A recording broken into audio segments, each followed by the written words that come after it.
요즘 어머니께서 드라마 공부를 하십니다. 드라마를 보면서 그동안 몰랐던 세상 이야기 같은 것들, 그리고 그 안에서 사람과 사람의 원리 같은 것들을 생각해보고 서로 이야기를 하는 거죠. 많은 현대인들의 용어를 잘 모르시기 때문에 옆에서 설명도 해드리면서 드라마가 이해가 되도록 도와드리기도 합니다. 요즘엔 그 드라마 굿 파트너를 정주행 중이세요. 그 드라마가 인기가 많다고 그럽니다. 혹시 보셨나요? 그 이혼 전문 변호사가 드라마 대본을 썼다고 하더군요. 그래서인지 대본이 찰지고 사실적이라는 평도 있고요.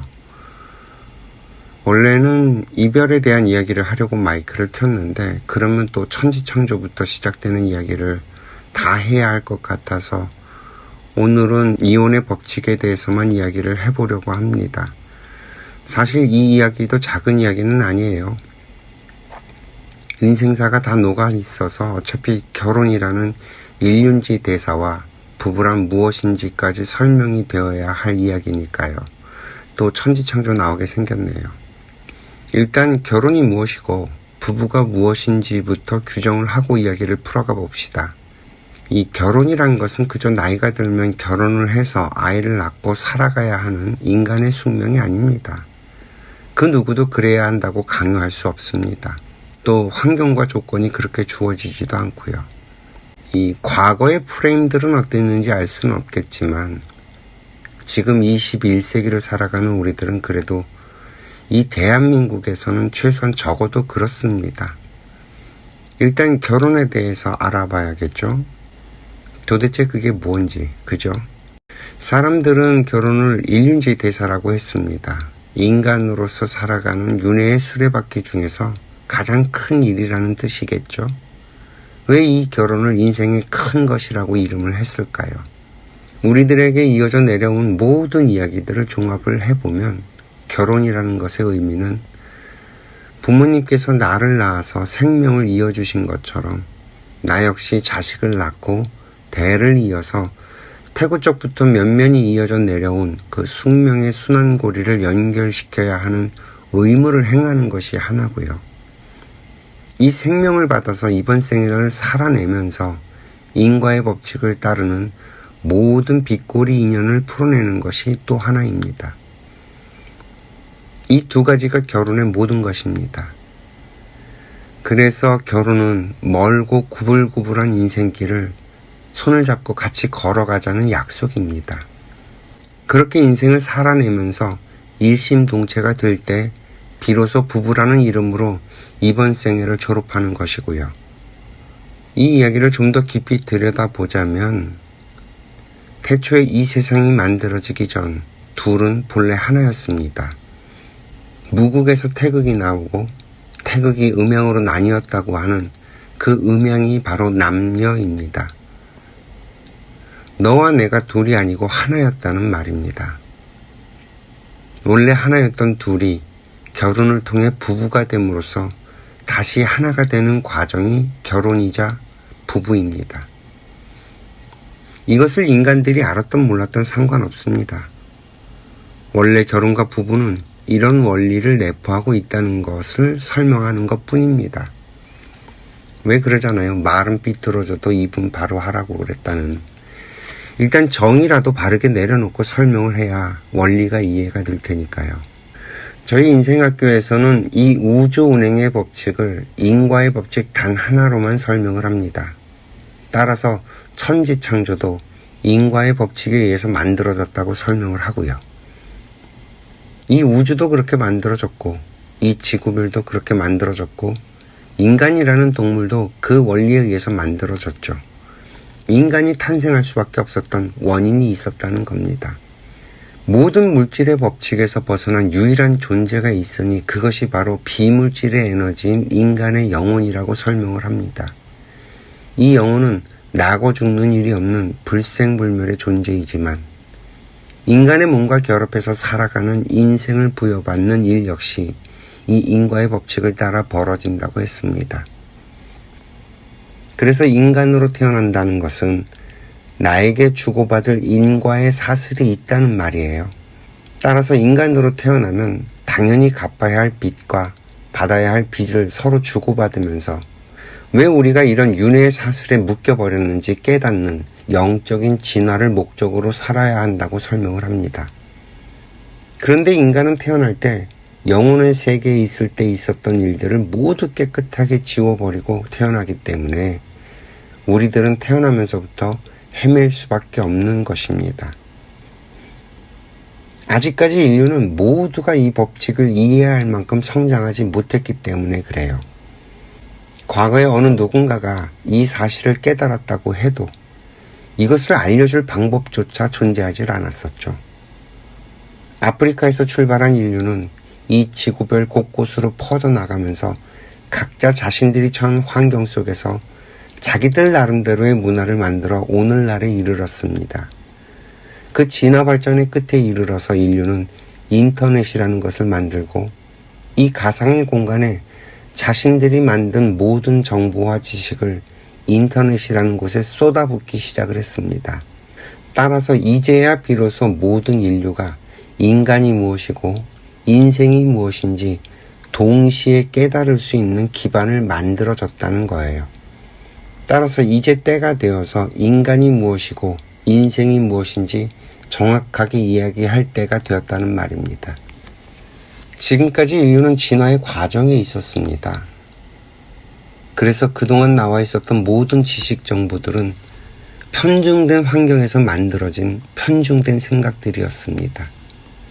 그렇게 생산된 인류의 모든 지식 정보들이 대한민국이 건국이 되고 한꺼번에 이 땅에 쏟아져 들어와서 우리들은 40년이라는 기간 동안 인류의 모든 것들을 몸소 체험을 해가면서 성장을 했습니다. 갈팡질팡 닥치는 대로 살다 보니 결혼이 무엇인지 부부가 무엇인지 미처 생각조차 해보지 못하고 그래야 한다니까 일단 해보면서 살았던 거죠. 그 결과 결혼한 사람들의 절반이 이혼을 합니다. 그 나머지 절반도 부부의 심동체는커녕 자식 때문에 혹은 의리로 산다고 합니다. 모르긴 해도 이 땅에 부부의 심동체를 잃은 부부는 없을 겁니다. 이건 장담을 합니다. 아직까지는 문제가 두드러지지 않아서 의 좋게 사는 부부는 덜어 있겠지만 이 세상에 부부란 이런 것이다 라고 내놓을 만한 부부관계를 만들어낸 사람들이 과연 있을까요? 만약에 그런 것이 있다면 세상에 드러나게 되어 있고 사람들은 그것을 쫓게 되어 있습니다. 인류의 문명이 그렇게 발전을 했으니까요. 누군가 먼저 걷는 사람이 나타나고 그 발자취를 쫓아서 그 다음 사람들이 걸어가면서 종국에는 모든 인류가 그 자리에 도달을 하게 됩니다. 이것이 인류가 발전해온 역사입니다. 그러니 이제라도 제대로 된 결혼과 부부에 대한 이야기를 만들어서 우리의 후손들에게 물려줘야 하지 않을까 합니다. 그것이 우리들이 바로 인생의 빚을 갖고 가는 길이 될 테니까요. 결혼해서 실패해서 이혼할 수 있습니다. 이제는 더 이상 이것이 흠결이 되지 않는 세상이니까요. 아니, 오히려 어떤 분들은 요즘엔 돌싱이 자랑인 것처럼 떠들어대는 사람들도 많습니다. 화려한 싱글이라거나 어쩌거나 해가면서 문 남성들에게 암내를 풍겨댑니다. 그런데 이게 과연 흉이 아닐까요? 말은 바로 해야죠. 실패한 삶이 자랑은 아니죠. 부끄러워할 만한 일입니다. 그렇다고 해서 이것이 또 누군가에게 비난을 받고 손가락질 받을 만한 일도 아닙니다. 우리는 각자 저마다의 인생이니 누가 누구의 삶을 비난할 자격이 있겠어요. 단지 본인이 쓰리고 아프죠. 그걸 아닌 척하면서 자존심을 세우고 얼굴 뻔뻔하게 들고 아무리 자위를 해봤자 위안이 되지는 않습니다. 근본적으로 접근 방법이 잘못된 거죠. 이 자연의 법칙은 냉정합니다. 뿌린 대로 거둔다는 거죠. 결혼이 실패했다는 건 내가 뿌리고 기른 삶이 잘못됐다는 거잖아요. 이건 인정해야죠. 알았던 몰랐던 결과가 증명을 합니다. 드라마에서 그러더군요. 남자가 바람을 피니까 그건 남자 잘못이라고. 과연 그럴까요? 그런데 왜 바람핀 남자가 아니라 그 남편의 아내가 아프고 고통을 받죠? 이건 좀 뭔가 이상하지 않나요? 인과의 법칙으로 보자면 외도는 잘못이 아니라 결과입니다. 외도를 할 환경이 만들어지고 그 외도가 벌어진 거지, 외도를 할 환경이 없는데 외도가 벌어지진 않죠. 가장 먼저 근본적으로 저놈이 외도를 할 놈인지 아닌지부터 확인을 하고 결혼을 했어야지. 그 외도를 할 놈을 선택한 건 내가 아니었던가요? 이런 식으로 물고 들어가면 어마무지한 논쟁이 벌어질 겁니다. 특히나 배우자의 외도로 상처를 받은 분들은 입에 개거품을 물겠죠. 그런데 그런 얘기 저한테 와서 아무리 떠들어봐야 소용없습니다. 상처는 이미 본인들이 받은 걸요. 그건 자연의 법칙이라서 인간이 어떻게 할 수 있는 게 아니에요. 인과의 법칙은 아주 냉엄합니다. 더군다나 과거에는 상간녀, 상간남이라고 해서 불륜을 저지르면 형사처벌을 받았지만 이제는 더 이상 그렇지 않아요. 만약에 바람을 피는 일이 잘못된 거라면 왜 형사처벌을 없앴을까요? 이것도 좀 이상하지 않나요? 옛날에는 과연 무식해서 일부 다처제가 용납이 됐을까요? 일부 일처제라는 제도는 인간이 만든 법률이지 자연의 법칙이 아닙니다. 서로 좋아서 붙어먹는 게 자연의 법칙이에요. 이걸 억지로 틀어 막아서 가두니 아무리 세상이 변하고 세월이 좋아져서 그걸 법으로 막고 윤리와 도덕으로 막아도 여전히 이 세상엔 불륜이 그렇게 많은 겁니다. 인간이 막는다고 막아지는 게 아니라는 말입니다. 대신 제가 하나 물어볼게요. 둘이 너무너무 사랑을 하는데 불륜을 저지를까요? 이 말 자체가 좀 이상하지 않나요? 사람들은 사랑을 해서 결혼을 했다고 하는데 사랑이 어떻게 변하죠? 저는 이 말도 좀 이상합니다. 우리는 사랑을 해서 결혼한 적이 단 한 번도 없어요. 인류사에 존재한 적이 없는 이야기입니다. 그건 환상이고 동화 속에서나 나오는 이야기예요. 따라서 우리가 현실 세계에서 말을 하는 모든 것들이 실제 우리가 사는 현실과는 전혀 맞지 않는 겁니다. 자신과 맞지 않는 사람을 좋아하는 마음 하나로 결혼을 했던지 아니면 지 눈의 안경이라고 자기가 볼 때 이 정도면은 뭐 평생을 같이 살만 하겠다는 생각이 들어서 덜커덕 결혼을 했던지, 어쨌든 결론적으로 말해서 뭔가 내가 잘못한 것이 없이 이런 결과가 생기지는 않았다는 겁니다. 모두 내 선택의 결과라는 거죠. 그것이 설령 상대방의 바람이었다 해도 마찬가지입니다. 왜 이런 결론이 도출이 되냐면 이 자연에서 내리는 진단의 법칙은 딱 하나입니다. 아픈 사람이 환자라는 거죠. 누가 아프냐는 겁니다. 내가 잘못한 것이 없이 내가 아파지는 법칙은 이 자연에 존재하지 않습니다. 이해가 좀 되실까요?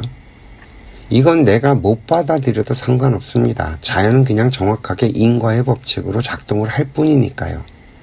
아무리 이걸 대들고 싸워봤자 우리는 이길 수가 없습니다. 내 생각하는 방식이 삐뚤어져서 그런 거지 분명히 나의 잘못이 있다는 말입니다. 그래서 이것이 이별의 법칙 첫 번째입니다. 내가 무엇을 잘못했는지 찾아내야 한다는 거죠. 이게 되지 않으면 아무리 이혼을 해도 결국엔 제자리입니다. 다시 누군가를 만나서 사랑을 한다고 해봤자 결국 쳇바퀴를 돌 뿐이고요. 이걸 이해되게 설명을 하고 인정할 수밖에 없도록 하게 하기 위해서 이런 긴 설명을 했습니다. 어쩌면 천지창조가 일어나고 이 우주가 만들어지고 인간이 탄생을 하고 이 육신에 내 영혼이 들어와서 이 모든 괴로움을 겪게 되는 이유가 바로 이것을 알게 하기 위해서였는지도 모릅니다. 이것을 인정하고 받아들여야만 그 다음 단계로 갈 수 있게 됩니다. 오늘 이야기는 여기까지 하겠습니다. 내일은 내 잘못이 무엇이었는지에 대한 이야기를 좀 해보겠습니다. 오늘도 시청해 주셔서 감사하고요. 행복하세요.